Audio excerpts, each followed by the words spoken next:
Сәлем достар, бүгін сіздермен өте нәзік, дәмді сырники жасаймыз.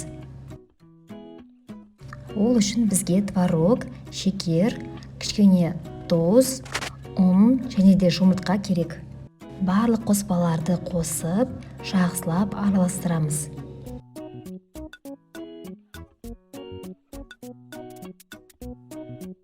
Сүзбе толығымен араласу керек.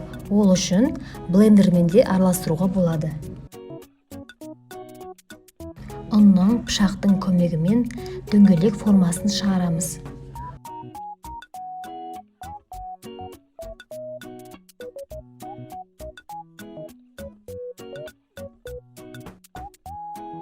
Сковородкаға кішкене май құйып, астын жай етіп, екі бетін қызартып қуырып аламыз. Сосын духовкада 180 градусқа 10 минутқа қойып аламын. Дайын сырниктерді кез келген тәттімен ұсынуға болады. Назарларыңызға рахмет.